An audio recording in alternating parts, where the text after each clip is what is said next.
Hi to whoever sees this video, because I'm just basically going to upload the video for whoever to see. If you see, well, I'll just quickly share with you guys how I managed to pass strategic business reporting and also advanced audit and assurance. So let me just let you guys guess, or whoever is watching guess, how many times I wrote this exam. I'm waiting. Wait, did I hear 3? Yep, 3 times. I passed the 2 of them on my 3rd attempt. You guys, the struggle has been real, but we keep moving. So what I'll say is that you should definitely take the 2 subjects together. So if you're learning on your own or if you're going for classes, you should definitely take these 2 subjects together, because as you know, in audit, in advanced audit, you will have to you have to know your standards. Trust me, you will have to know your standards, because it's just like so many scenarios they give you, and sometimes you're like, is this am I meant to be doing P2 or strategic business reporting, or is this audit? So you just have to know your standards to get all the nice marks. Well, I'm not saying like you don't have to know it in depth, like just like the basics, and then but basically if you take the 2 of them together, it'll be so much easier for you. And I think that was my mistake. I didn't take the 2 classes together. And then I think moving on to the exam, my exam technique was, well, like even though like after I left the exam hall, I was in so much doubt, especially for audit and assurance. I was like, I don't know. But what I realized was that in the exam, what I tried to do was make sure that my exam technique was on point. Like even if like maybe even if I didn't finish the question, or let's say I was even rushing, I made sure I underlined, I left gaps, I did the conclusion, I did my introduction properly. If it was a report, I made sure I did the right to from date thing. You just have to, I think that's what even got me through. I think I just look at it like the examiner that is marking your paper is probably frustrated. I don't remember how many papers they mark in a day, but it's a lot. I think they spend only like 15 minutes on your paper. So you want to give them every single reason to give you your mark. Just imagine you've had a long day.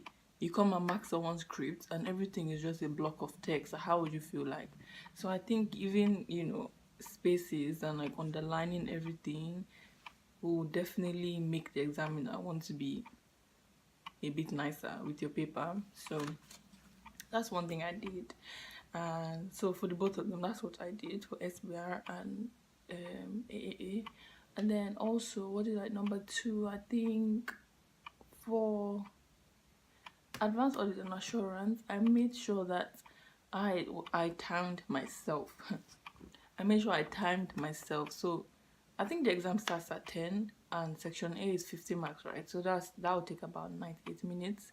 So I knew that by 11:38ish I should be done with question 1. And then I don't know how people break down the timing into like the different parts of the questions.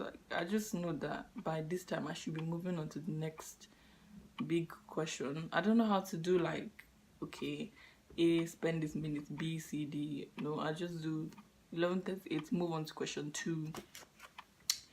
And then, so for question 2, by 12:27, I knew that I should be done because 49 minutes.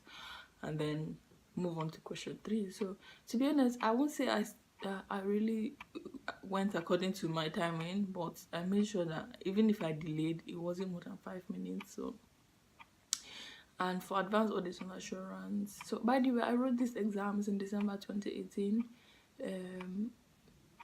I think what also helped me was the section B of the December sitting.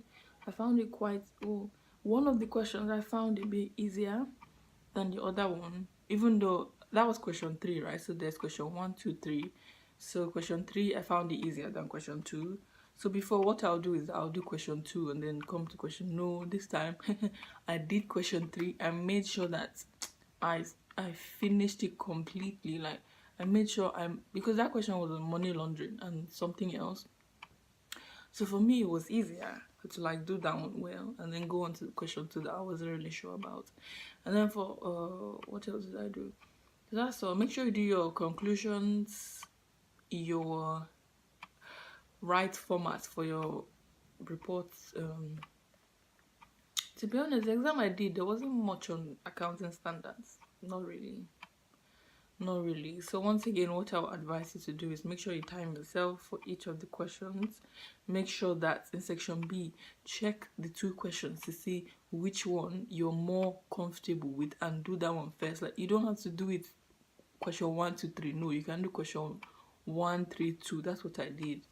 So, and then I think for audit, you have to always explain in depth. So for the money laundering question, there was like a scenario of like a company where there were like signs of money laundering going on, and the question was like, we should pick out the indicators of money laundering. So how I did my answer was that I used the 3 steps, but I've forgotten placement, layering, integration. So I explained what they were, then I used the indicators from the scenario.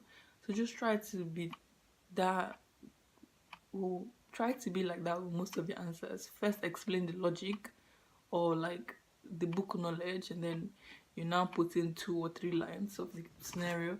And then for strategic business reporting, I don't even know how I passed this exam, to be honest. So okay, so the first 2 times I did P2 corporate reporting, and to be honest, me, I'm not really a numbers person. It's weird. I know I did accounting and finance degree. I'm doing ACCA, but I'm not a numbers person.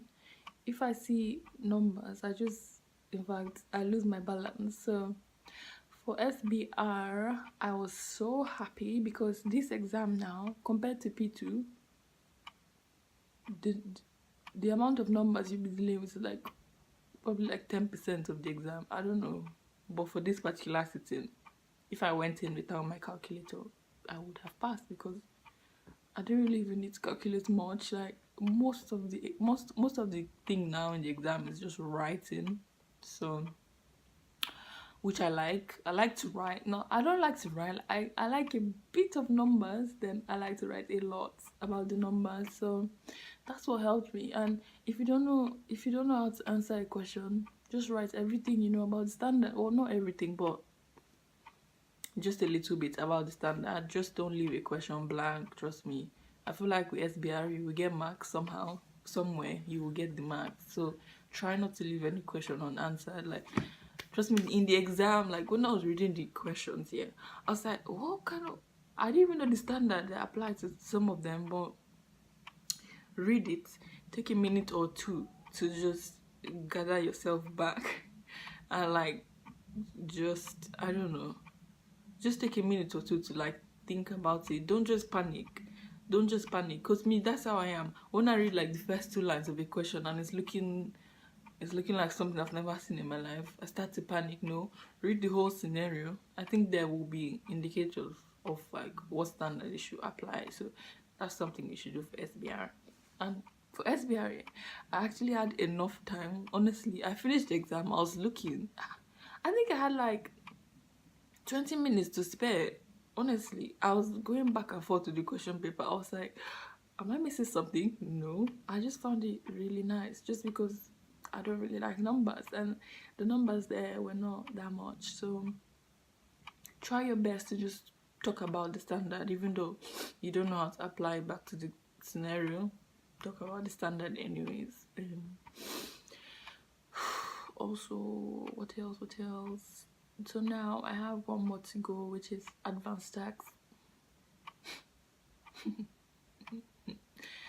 Advanced tax is numbers. Literally, I've been so slow studying. I don't know how people pass advanced tax. And it's weird because advanced tax has a higher pass rate.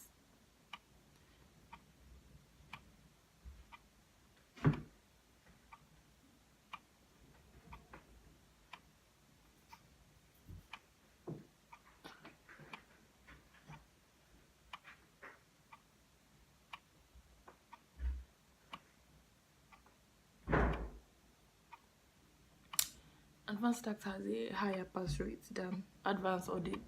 I don't know why. I don't know how people pass it.